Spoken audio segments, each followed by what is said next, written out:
We're on. Hey guys. Hi. Hi. So how was your week? Very fun. Very fun. I don't get to work, which is nice. Yes. Okay. Neither do I. I just stay home all day. But no, we're getting very busy. The weather is not summery, but the level of activity in the kennels is very much like summer. So that keeps It's everybody not busy. summering. I was told that all of Europe is burning. Yes, we're not in Europe for that matter. As I'm looking out the window now, it's raining. It's probably about 20 degrees.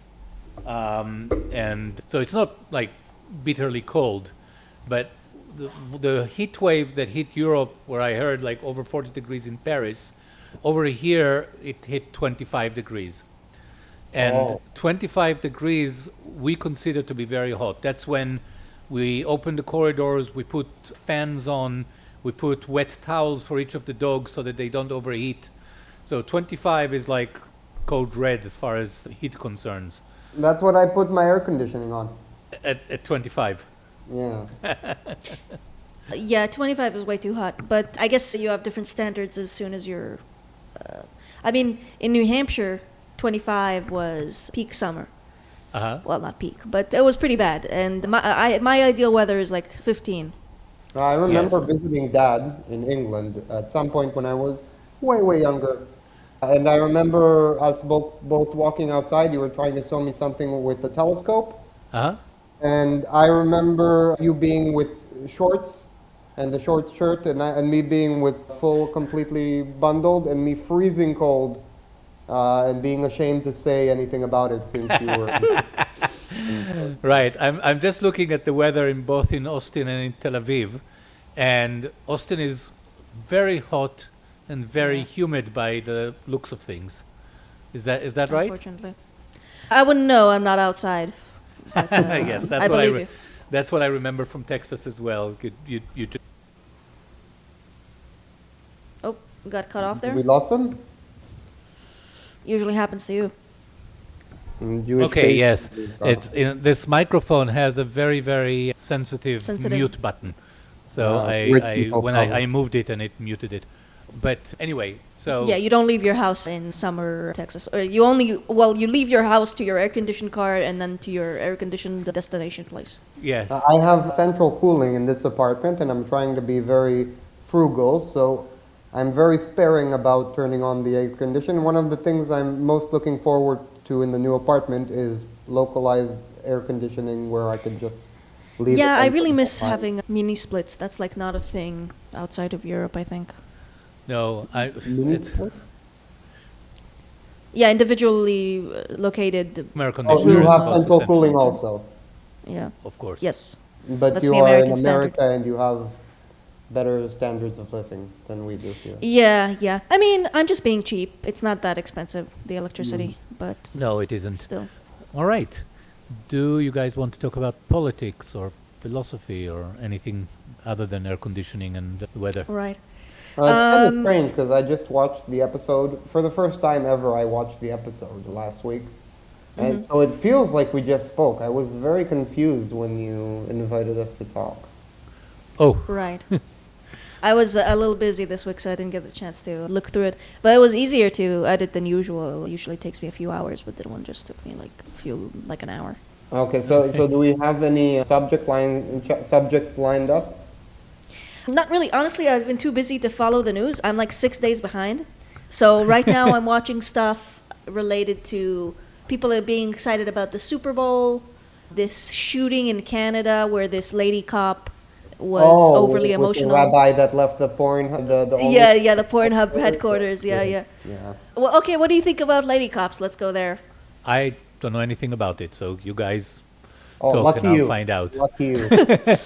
Well, whenever I leave Pornhub headquarters, I make sure to look out for the lady cops. Well, to be fair, that is Canada, so you can't carry. That's why I only go to OnlyFans headquarters. It's OnlyFans because they don't have air conditioning because they're basically. Classic. No, I think that I generally don't like cops because most of my interactions with cops are me getting tickets.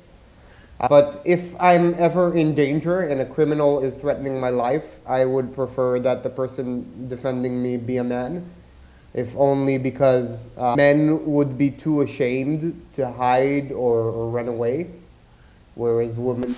Well, that certainly wasn't the case. What was it? There was a shooting in Texas a few years ago, in a school where the police were just standing by. Right.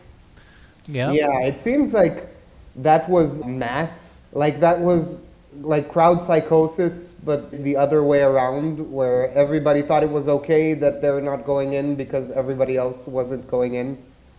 I don't know, it was a weird situation. But Yeah, I don't know think- why, what failure at like what level of command went down there. But it seemed like they didn't get any orders from the top to go in either, which was strange. I guess it's like a hostage, well, maybe they thought of it as a hostage situation, so they couldn't go in because they were, whoever it was threatening the life of the kids inside. Yeah, that was a big I think that people will be, well, I don't know if they'll be afraid to let that happen again, but they should be. I was going to say because I was participating in a science study when I was in university just to get some extra money.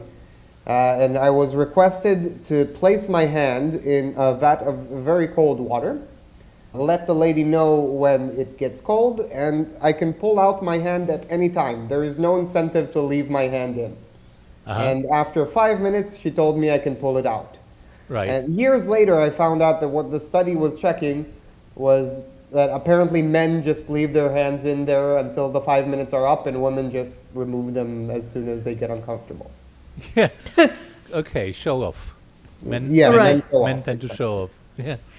I did piercing for a little while, like for other people, and in my experience, men have a higher tolerance for pain, but complain at an earlier level during the pain process. I'm assuming they're just trying to make conversation. That's somewhat possible. That's fair. But anyways, there's a level of emotional stability and contact with reality in a coordination kind of way. And well, of course, you do have a realistic, better likelihood to survive an encounter with a big, strong man if you're also a big, strong man. So there's a lot of elements involved that make it seemingly unlikely that a female cop would be a better cop than a male cop. It's based if that was the only characteristic we knew about the cop. I don't know anything. I don't know a lot about research on the subject. It was probably limited for a while for woke reasons. But everything about evolutionary biology tells me that men should be better suited to be cops than women. Yeah. But I don't know the degree to which that's true. Yeah, well, I mean, one comment to make is that we're not talking about a random man and a random woman. There is a huge selection effect from the fact that that woman chose to be and was trained as a police officer. Yeah, it's probably So that already makes her not an average woman. I wouldn't agree with, I don't agree because I would agree if the standards that you require to pass to be a male cop were the same as a female cop, but they are not. They lower the standards also for the female cops. male cops are also selected for in not the exact same way, but in very similar ways. Yeah, so you're peaking the peak from both genders, and the peak from males are obviously going to be higher, just like the Well, I distribution wouldn't kinda call way. cops the peak, but yeah. Well, kinda. They're the peak in the type of person that's interested in that kind of job. Yeah. That military and yeah, basically them in the military are like those. No, I mean, if the so then the question becomes how different are the standards and whether the standards for female officers are sufficiently high, right? And the same question applies to clearly male not for that officers. lady. But then again, it was Canada, so. Then again, it was Canada. Okay, so, well, have you guys ever seen those, like, audit the police or, like, the police body cam footage videos on YouTube? No. That's my rage genre. porn. I can't bring myself to, because either it's the police being bad, in which case it's annoying, or it's the police being good, in which case it goes against my worldview. So I don't like it either way. That's fair. So yeah, from what I'm understanding, most of the time it's the police trying to be respectful towards people who are very rude. Yes. And sometimes it's the police having like an ego trip kind of situation and not willing to admit that they're wrong, and then Let me just bring escalate it for no back to reason. something very contentious. I think of like police versus criminals very similar to how I think about geopolitics. Oh, In that us as libertarians, we tend to fixate or emphasize that police aren't perfect and they make lots of mistakes. And that is true. But one thing that libertarians forgot, now that the world, the global US hegemony is going away, is that on average, criminals are worse. Yeah. And in the same way that, like, yeah, Iran and Israel make Israel and America make mistakes, but on average, terrorists are worse. well, it's a good analogy because while, let's say, criminals, I would agree on average are probably worse people. However, criminals have to face the consequences of their actions in a way that police officers don't, and police officers enjoy the trappings of power. So it gets complicated, is what I'm trying to say. No, I don't want to say that as to minimize. I mean, a little bit to minimize, but not to disregard the good criticisms that there are both of U.S. and Israel and of police officers, who again I do not like. I've become more sympathetic to any government action, and I become more sympathetic to especially physical force, actions that require physical force are like the worldview I had for many years. Obviously assumed that it was not as necessarily, it wasn't necessary as commonly as it's used, but I since have decided that basically there's just a distribution of human nature and we're always going to have criminality.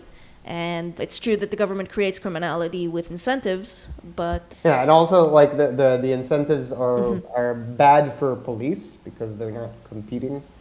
I think that what you're trying, or I felt the same way about like being a full-on anarchist and saying everything that government does is bad, and with the years finding out that more and more there's a lot of baby with that bathwater that we don't want to throw out. right. I think that's very mature, and I completely agree with you. I think that the important lesson is not to categorically judge people either way based on the role that they're playing, Unless they're women and they're cops, of course. unless they're so. The Women in general. point is, not all cops are good, not all cops are bad, not all criminals are good, and not all criminals are bad. Yeah, And it's easy to fixate because cops work for the government, but there would need to be cops in a free society as well. So No, but that's not an argument, because the issue with cops working for the government is not that government is evil and therefore working for the government is evil. The issue is that cops working for the government means that cops are not held liable to their actions. no, I agree Whereas- that the incentives for cops aren't correct, and cops do tend. And I do not like cops. Right. No, I think that there are people. Some people need to have a job of stopping crime, and they would need to do that in a free society as well. And I tend to assume that the people that would prefer to do that in a free society would choose to be cops in a statist society. yes, but they would face very different incentives. Sure. So I agree with you, but I think the incentives make a huge difference. Like for instance, our culture or people who make movies as opposed to stopping crime, they do try to hold cops culturally accountable. Like the bad guy cops are always the corrupt cops, and the good guy cops are always going against their obvious incentives to try and make the situation good. Well, hero stories are meant to be inspiring because there's something to try to achieve that doesn't come naturally to you to achieve. Yeah, it's not obvious though that you would do it. It's easy to watch the hero movie and think, oh, that's probably what it's like in real life. But no, in real life, most people aren't heroes. That's what makes heroes inspiring, Yeah. that they aren't normal. Well, I mean, I think, you know what? I think a lot of it is, also another thing is I blame less the institutions, and because institutions are made up of people, and the culture that makes up the people in the institutions are generally to blame. Just like you can't blame, just like a government doesn't have emotion, or you can't give a group intentions. Each individual in that group or in that government are the people making the actions. And when there's a higher standard of morality in a culture, then generally people are held to a higher standard, whether they're cops or whether they're civilian. And so I saw this interview, like this is a little unrelated, but somewhat related. So I saw this interview with this economist whose whole thing was researching the financial crisis in 2008. And he basically said that everyone has two theories. Either they blame the government for creating the incentives for the banks to act the way that they did, or they blame the banks for following those incentives and trying to gain as much profit as possible, knowing that there will be a crash at some point. You neglected, or I don't know if you or the guy that made the movie neglected, that the Glass-Steagall, I don't even know what that is. I just know that's what leftists say, that it was a deregulation that allowed the collapse of 2008. Right. Yes. Deregulation meaning the banks ran free too much. So it's the banks, basically. Glass-Steagall, the original Glass-Steagall Act broadly prohibited mixing of commercial and investment banking. So if you are an institution, you had to choose. You could be like a Goldman Sachs, an investment banker that follows IPOs and they can issue securities, they can what you think of as Wall Street. Or you could be a commercial bank like Bank of America and offer checking accounts and saving accounts and mortgages and stuff like that. But you couldn't do both. And you couldn't have even a parent company that owns both a commercial bank and an investment bank. And the overturning that Glass-Steagall Act was the deregulation that people in the left that don't really understand the banking system blamed the financial crisis on. What's the mechanism? We know, yeah. Sorry. We What's know their that logic? the reason for the logic was that the investment bank arm of commercial banks is where the betting was, is where people invested in questionable securities like mortgage-backed securities and so on. Isn't that when so they that's the lost personal? money. You said The investment banking. So investment banks are the ones that invest in various financial instruments like mortgage-backed securities, which are bonds that are backed by people's mortgages. okay. When housing prices collapsed in 2008, those instruments lost a lot of money, became worth much less, and if you had a portfolio of them, you lost a lot of money. By mixing investment and commercial banks, that meant that, in theory, depositors' funds started being at risk, right? So the idea before, the theoretical idea is that banks are low-risk institutions, right? They supposed to be, they collect money from their clients from deposits and savings account, and then they lend that money through mortgages or other lending arrangements. But it's all like a relatively low-risk arrangement, whereas investment banks is where the casino is, where the betting is, right? Investment banks can invest in equities, in stocks. They can buy and sell stocks and so on. And so that was the theory. The practice wasn't like that. Commercial banks still invested in bonds, for instance, and bond portfolios can be very risky. So anyway, when you look beyond the headline at the details of why banks lost money, which banks actually lost a lot of money, it was Lehman Brothers, where I used to work, that was the first major bank to collapse. And that was an investment bank. They didn't have any commercial banking activities. Anyway, it's a I still complicated didn't subject. understand that because, okay, you separated the two, but the investment banks still collapse and the economy still collapses, so I don't see why that would prevent it. Yes, and also commercial banks were still allowed to take risk. The problem was that the riskiness of investments was determined by rating agencies, and the rating agencies were working off formulas that didn't take into account black swans, didn't take into account the possibility that the housing market will collapse across multiple regions within the United States all at once. The idea was if you had a diverse portfolio where you held mortgages from the West Coast and the East Coast and the Middle Coast and everywhere else, then the portfolio is relatively safe, because even if the housing market in New York is suffering, the housing market in California will hold you, will keep you strong. What happened in practice in 2008 is housing markets across the United States collapsed. That, of course, Austrian economists can trace that to artificially low interest rates and very loose mortgage issuing policies, the liar's policy. So you could get a mortgage with not putting any money down and not proving that you have any income. So the idea was you went to a bank, you declared that you make $200,000 a year, but they never checked it. Based on that, they gave you 100% funding to buy a house, and as long as the house price goes up, there's no problem. The problem starts when the house price goes down. They try to foreclose on you. You can't make payments, obviously, because you don't actually have that kind of income. And the bank finds that they don't have any security either, and the bank starts losing money. Right. Yeah, and when that started happening all over the place, financial instruments that were considered safe, that were AAA, that were the highest rated ones, right, started losing money at alarming rates, and that was the proximate cause for the financial crisis. It has nothing to do with Glass-Steagall.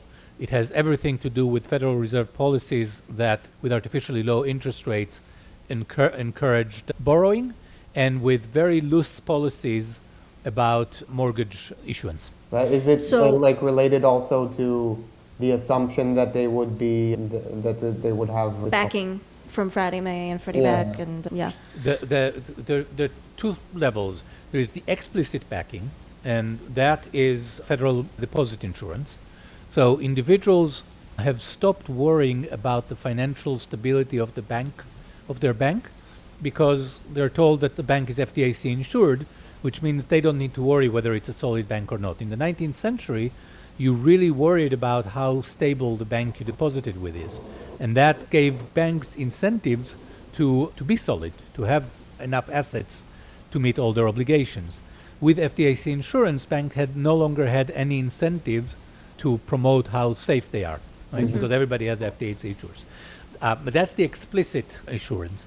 There's also an implicit guarantee. So while the government didn't formally guarantee, the way that it rescued banks before 2008 repeatedly has made especially large institutions feel, and in retrospect correctly, feel that they would be bailed out. Okay? So the point is that that's moral risk, right? By rescuing people right, left, and center for decades, government has made it so that people were happy to take risks because there was no disincentive to taking risks. Yeah. right.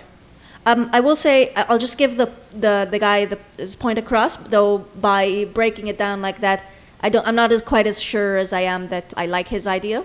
But basically, so it's really easy to blame really large institutions that everyone already hates, like governments or banks. And that's basically the scapegoat for both sides of the issue.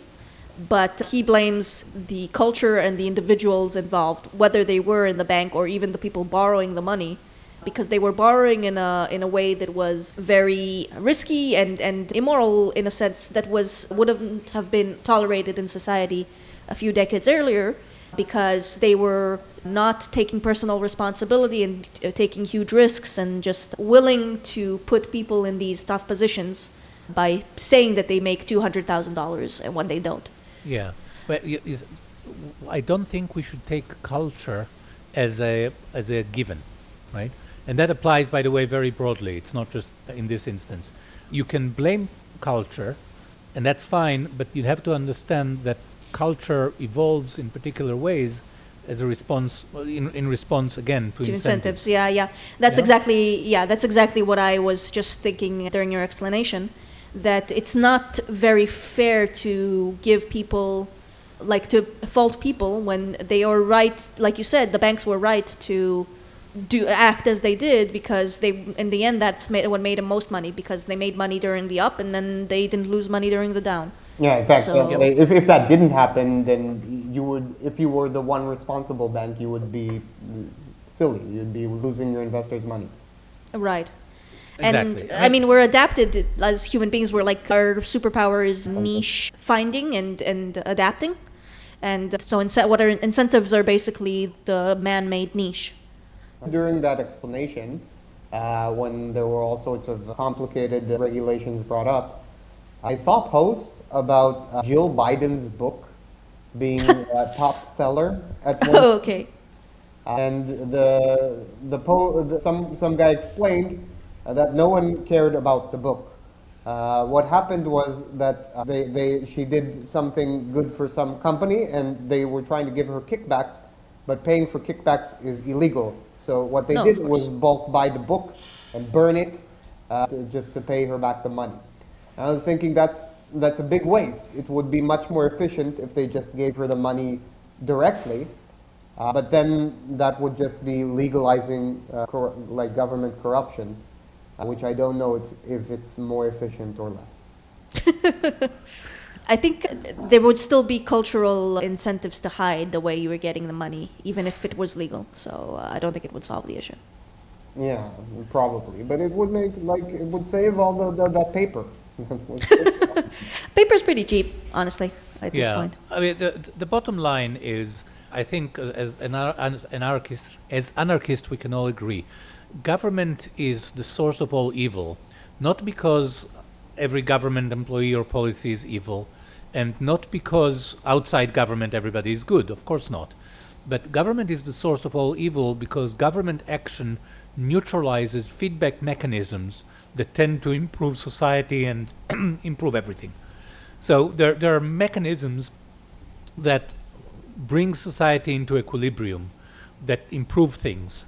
And government keeps putting sticks in the wheels, in the cogs, right? Throwing sand in the cogs, to mix metaphors, and distorts those mechanisms. So there is a very good mechanism that people take caution to avoid loss. If government covers your loss, right, then you're no longer incentivized to take precautions. If an insurance company covers their loss, that's very different, because the insurance company, A, will up your premiums next year, or B, if too many people take risks that are covered by insurance companies, then the insurance companies will realize they're losing money and will start demanding that their customers take precautions. The reason government is uniquely evil is because government doesn't have the profit motive itself. Government doesn't, and government officials who actually make the policy, their well-being is completely decoupled from the quality of the decisions that they make. Yeah, I think that it's a little bit of the way I considered it as like an organic organism. Is government is sort of the ossification of parts of that organism, where normally if there are different pressures and different needs from different parts of an organ, the muscles related or the mechanisms related to that shrink or get stronger in relation to what is needed. But with ossification, when you have hard parts, you're just keeping things as they are, which is beneficial if you just want to rest a little bit, if you don't want to work hard to keep doing the things as efficiently as possible. But it's also problematic if things change to a degree where you need things to be malleable again. I mean, another analogy is, there's a rare condition where people don't feel any pain. Mm-hmm. And when you don't feel any pain, that's very life-threatening because you're not even aware of being injured. You burn yourself, you cut yourself and don't feel it and so on. Mm-hmm. And government, this is not quite that bad, but it desensitizes us to risk-taking. And that means that people become less responsible. And it's true about banks and other financial institutions. It's true about individuals who don't need to save because there is a safety net that coddles them. There is a famous statistics that people from the left like to bring up, which is that most Americans don't have $500 savings with which to handle a minor emergency. And usually people mention that thinking that what that shows is that most Americans are too poor to have $500 set aside. But that's obviously not the case. Most Americans have an iPhone that's worth $1,000. Most Americans go on vacations and have cars and everything else. The problem with most Americans is not that they don't have $500 to put aside, it's that they don't bother putting money aside, right? Right. And that goes into the same issue of we've got you covered, meaning that you're not going to bother being responsible. Then I wanted to bring that up because it kind of counters my argument. I mentioned this last time about my argument for marriage. The argument against me is if we love each other tomorrow, we can just stay together tomorrow. There's no reasons to bring up barriers because if we don't want to be together, we could just stop being together. Oh, right. But then I say that you want to be together forever right now. So put things in place to make it more difficult for you to change your mind on a dime and make it more steady.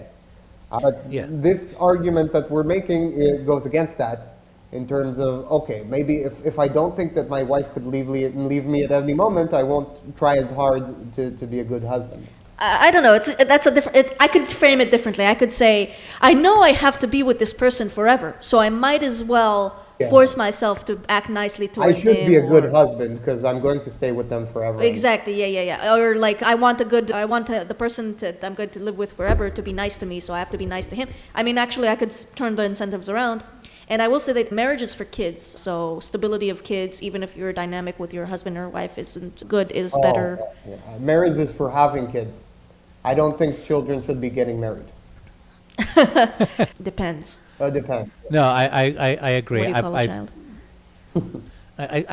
I probably would look for a golden mean, right? I don't believe in sort of Catholic marriages where you absolutely cannot dissolve the marriage under any conditions, no matter how bad it is. On the other hand, the no-fault marriage is also not a great idea. You probably want divorce to be difficult but not impossible. Right. Especially where children are involved. I do like the mental of treating marriage as though it's forever and preparing for it as though it's forever. And I do think that the harsher you are with your standards of when you can dissolve marriage, the more likely you are to create that standard within people. And it's true that there are extreme cases where the standard that the normal person in society holds hurts them. Child abuse is a common example. Like, what if a parent abuses the child? Does that mean we want government to take care of children or parents to take care of children? So there are off cases where you want to give the authority to a different entity other than the parents because they're so abusive. But 99.9 out of 10, the parents are the better choice. So even if the social standard is extremely high and it makes difficult things for on the edge cases, we should still hold to it. Yeah, this is a generic problem that comes up in lots of cases. Like another example I could think of is abortion, where people all agreed that abortion was bad and it should be safe, legal, and rare, was what they said in the 90s. Mm-hmm. But then once it's legal, then there's a slippery slope against it being rare. And like you said, with child abuse, we should assume that the parents are the best person to take care of the child, but in some cases, the children do need to be taken away. Most fights that you have with your wife don't mean that you should leave her, they mean that you should come to an agreement, but then some cases, it is like a bad marriage and it's better if you break it off. I wish there was some mechanism that we could prevent a slippery slope. Say, okay, in extreme situations, this doesn't apply, but we want to keep it so that in most situations, it still does.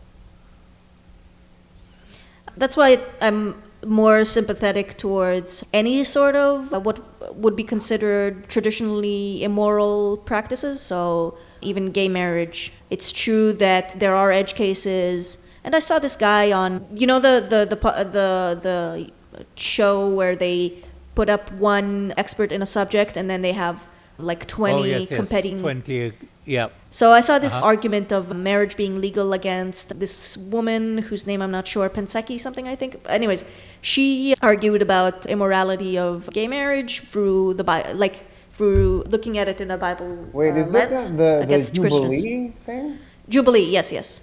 Oh, Yes. So the argument was Christians versus conservative Christian versus not conservative Christians, and is a marriage immoral in the biblical sense, and Gay marriage? gay marriage, yes.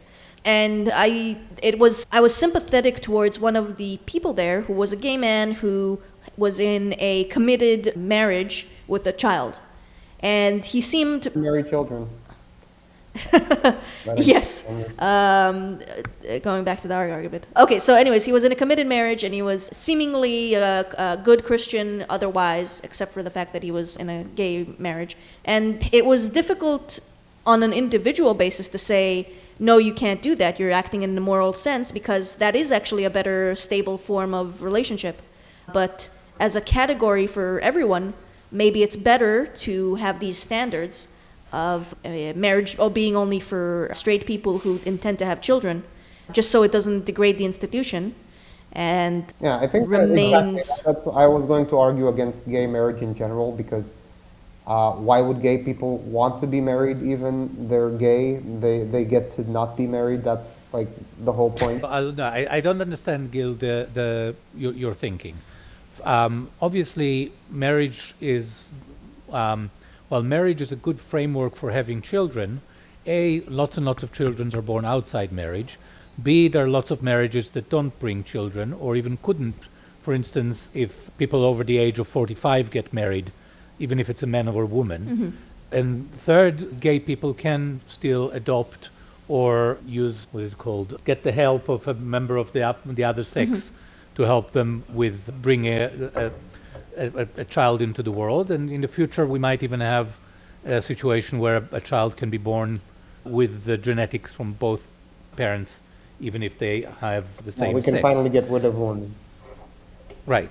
So it seems like prohibiting gay marriage is a very roundabout way of achieving better framework for children, where you have many, many other things that you can do as a society that will improve the situation of children much more effectively. No, but what does marriage Biological. help with? What's good about marriage? Well, Commitment. commitment, but it's a social standard for commitment as well as a personal standard. So you're going against God if you break the marriage, and you're going against the community who believes in God if you break the marriage. Yeah, the God only is the difference ultimate. between a contract. I could make a contract saying, okay, I'm going to stay with you forever, my gay lover. What's the difference between that and marriage? God, that's the difference. No.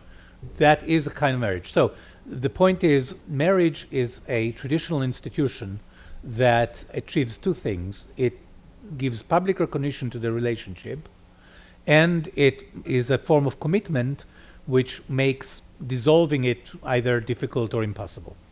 And if you can achieve the same goals without calling it marriage, but marriage is just a convenient word for a concept that can be realized in different ways. So you have civil marriage, for instance.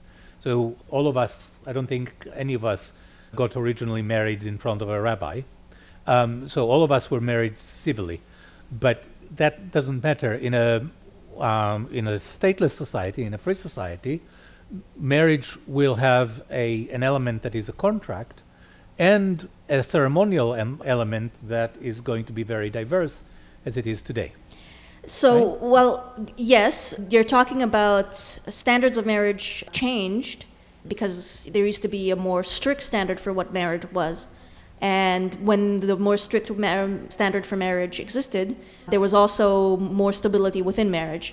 So do you not think, well, obviously there's a correlation there. Do you not think there's a causation there? Yes, but I think the causation is opposite of what you think. Okay, what is it? So I think that the institution of marriage was the way it was when it served an important social function. When that social function stopped being meaningful, the institution inevitably collapsed. I think that your guys are supposedly describing opposite directions of causations when I think that both work together. Okay. I mean, it did serve an important social role, and I think that role was still important even though people stopped believing that it's important. And along with the actual ceremony or the actual contract, the reduced importance of this role or this ceremony together colluded to destroy this thing, which turns out it actually is pretty important.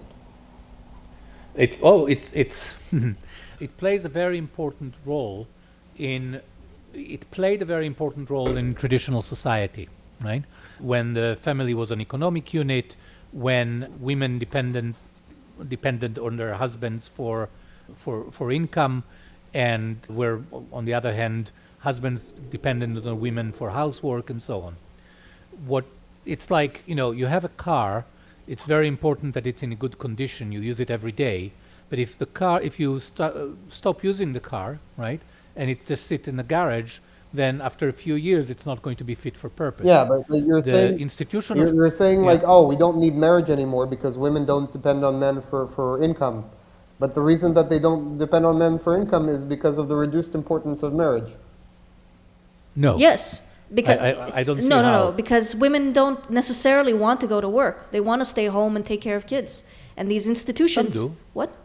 Some do, and Most others don't. On average, I think 9 out of 10. That do, I don't know. There's also social women incentives to shove them in the other direction. Right. But their natural tendencies correspond with the evolution. There's a reason why evolution is the way it is. It's because that's the standard that works best for raising kids. And then what incentives does evolution give you? It gives you the wants to act in that way. As the because that's who person on the survived. other side of this equation, how did husbands stop relying on women to do the housework? They invented the dishwasher and the washing machine and Housework takes much. Housework takes much less time. So housework used to be a full-time job, right? Taking care of kids, doing the washing, doing the dishes, cooking, shopping, all of that used to be a full-time job. It is no longer a full-time job. It's full-time job the way 9 to 5 is a full-time job. It's true that people used to work 16 hours a day, but you don't and people work 8 hours a day now. Does that mean it's not a full-time job? You could say, oh, I could do whatever I used to do now in like half the time, or you could just do twice the things. Right, but let's not argue about let's not nitpick. It used to be very time-consuming. It used to be much more time-consuming than it is now. The same thing used to be much more time-consuming, but you could also increase your standards to the same degree. Yes, but with respect to our evolution building our instincts, evolution built our instincts in the society in which we evolved, right? Think about, a good example is eating and dieting, right? We have instincts about what we find tasty and how much we eat that was obviously fitted for prehistoric society, but when we have an abundance of food of any kind that we like, it leads to obesity. It's the same underlying instinct, but it has very bad results because we live in a different society. In the same way, all people have natural aspirations for power and for impact and for a lot of other things. In a society in which a woman best realized herself by being a good mother and a good wife, women wanted to be good mothers and good wives. What changed? That it's easier? It's what easier? Women would be. There's bad incentives, just like there were in the realm of banks, in the realm of marriage. Do you agree with that? There are bad incentives that got put in place by government action. So yes, for instance, government subsidizes single mothers. Right, so being a single mother, I don't know if you read Jane Austen, in Pride and Prejudice, very famously, one of the daughters elopes with an unsavory character. And that is an absolute disaster for the family. It's a social disaster, it's a financial disaster. Having a child outside marriage in Victorian society, this was pre-Victorian, but still, was an absolute disaster because a single mother couldn't finance herself. And because that, she would have become a burden on her family and society, And therefore, it was frowned upon. Single motherhood was such a horrible thing considered by society that people did everything they could to avoid it. It wasn't completely unheard of, but it was very rare. Nowadays, you're a single mother, you get Social Security or other benefits. It's also easier to work and, dump your child at some daycare because the housework isn't a full-time job anymore or doesn't require quite as long. And consequently, the disincentive for being a single mother are much lower. The evolutionary incentives to having sex are not that much lower, although people are having less sex these days, but let's set that aside for a moment. So women are having sex with men who aren't their husbands or while they're not married without even expecting a commitment because it's a lot cheaper to do it these days. I think that there's just an illusion that it's much cheaper. I think that much like the malinvestments caused by government distortions of the market distortions of marriage have caused much malinvestments in people's personal lives. Yes, I agree with that. But that's, I accept.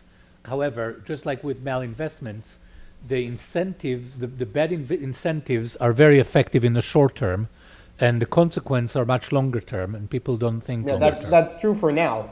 But the longer term is, we're almost at the long term. The term is coming up. Labor used to be much more physical. Life was much more physically demanding, and things stopped being physically demanding, and people got lazy. But now, like half the people I know go to the gym. Right? We just set aside a place for things to be physically difficult. And in the same way, I believe that people make marriage, even though they don't need marriage. It's just the understanding that marriage leads to a healthy life, so people will choose marriage more. Well, in the future, the people who are genetically predisposed to do that will be the ones who procreate. So that will strengthen the institution again. Yes, but that's very long term, right? Well, we're already there by the fact that there's lowering in population amongst certain groups, but not about other groups. We talked about it last week, but there's a reason why religious groups tend to have higher birth rates, and that is the incentives that are created when you think of the institution at large, rather than in each individual case being easier to not get married. And that's getting back to the gay marriage thing. That reminds me also of the ossification argument, how the Catholic Church in the 1400s was very ossified and didn't work for the needs of at least the Northern Europe, and it caused the Reformation. But then on the other hand, by now Protestants are barely religious at all, and Catholics are still as religious as they were. The point is, if there is a minority group, right, that has a higher reproduction rate than the rest of the population, they will eventually take over the population, but that will take many generations. And anything that's more than one generation is what I would call, in the demographic context, long term. So, yes, over time, the religious groups that reproduce more will overtake the rest of society. And that would work if we had 100,000 years. Yeah, but you're talking about biological evolution, and I think we're more referring to cultural evolution. Genes take long to spread, but memes spread very quickly. Yes, but memes don't have.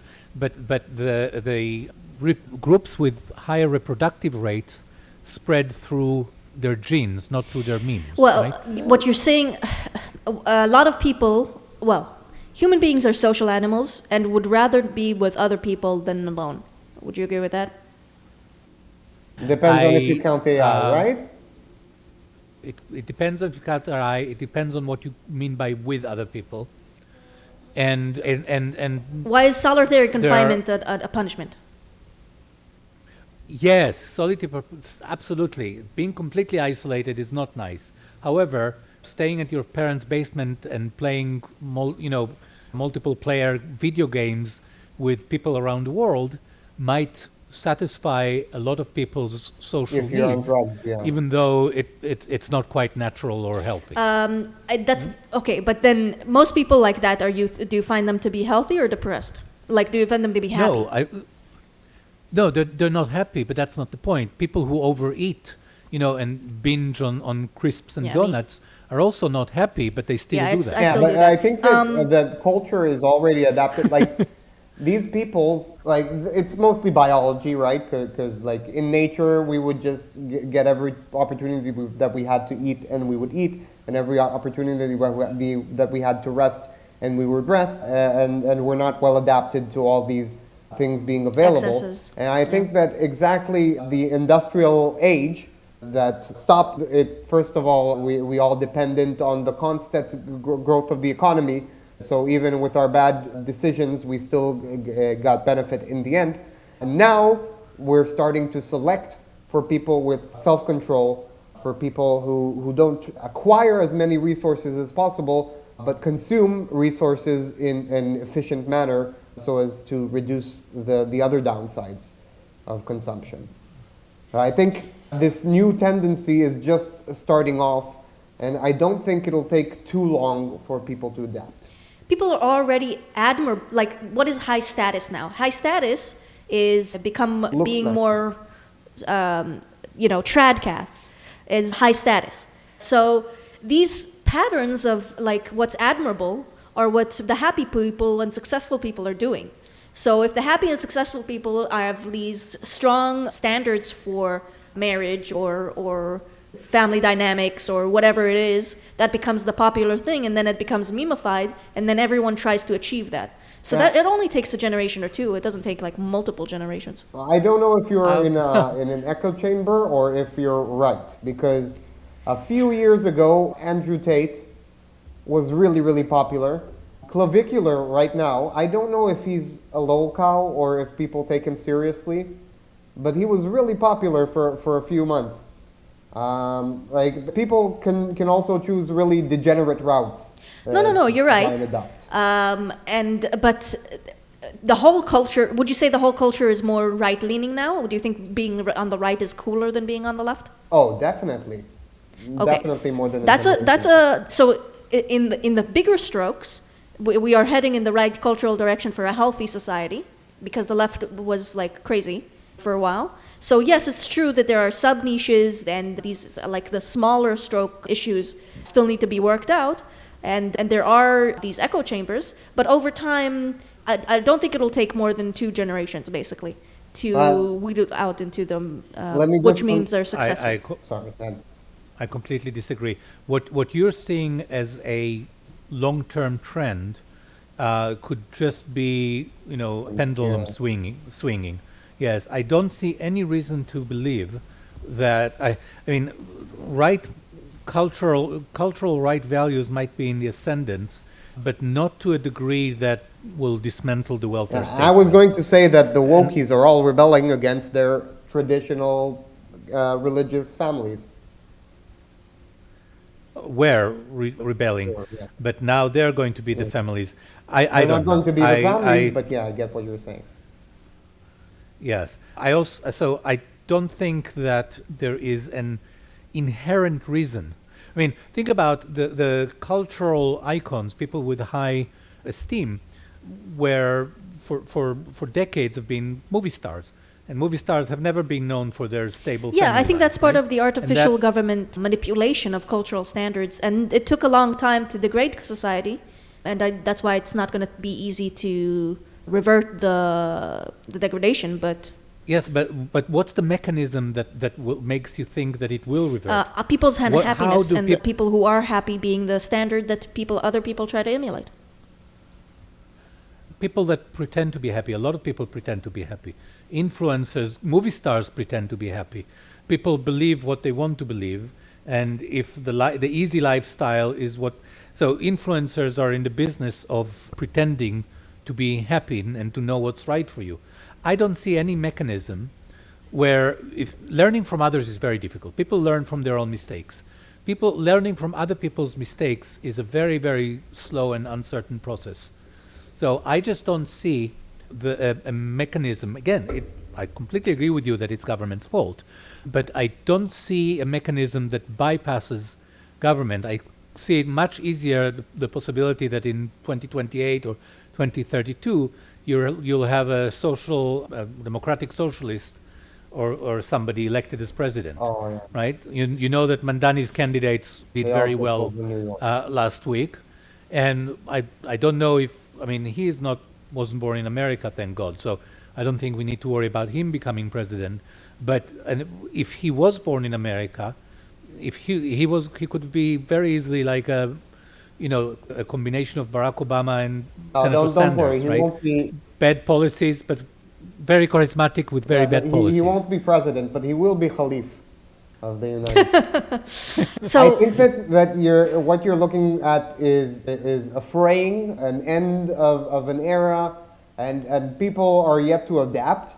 But the mechanism is that there are certain lifestyles that are sustainable, and they will be sustained. And there are certain lifestyles that are not sustainable, and they won't be sustained. Unless they hang out, right. What you're saying is that they'll hang out like a leech on the sustainable lifestyles. But when you say sustainable, you have to explain in what context. And sustainable in a state of nature or in a free society is very different from sustainable in the context of a social welfare state. A social welfare state isn't sustainable. I don't know. It's been sustained for quite a while. Why isn't it sustainable? Because it won't last forever. Well, it could be it will last long enough. It could be reformed and then continue. Yes, exactly. But exactly. It does have to be reformed beforehand, and then that has to have some sort of cultural consequences to it as well. And okay, so I do think you're right about the niches, and the niches that will be popular are the ones that are so sustainable, and they will attract eventually over time. Why is everyone moving to Austin? Austin is the fastest growing city in America. Because even though California still, you could still live in California. There's a welfare state that still exists in California. If you're homeless, it's really nice, actually. Yeah, exactly. So why are people moving to Austin? Because most normal people don't actually want to be on welfare because it's actually a pretty sad and hard lifestyle. Yeah. Gil, what fraction of the American population moved to Austin? It was the fastest growing city in the U.S. No. Absolutely. But how many people live in Austin? Very little, but a few million compared to the U.S. Right. So it must I'm saying it must be fastest growing, but the vast majority of Americans haven't moved to Austin. Not yet, but they moved to Florida and they moved from New York to redder states. And when the great sorting is done, we will either have one side being so overwhelmingly stronger than the other and be the cultural force that moves the country in that direction for generations, or we will have a civil war. So that's my bet. Did Obama have a state where he endorsed lots of candidates and completely ruined that state before he got elected?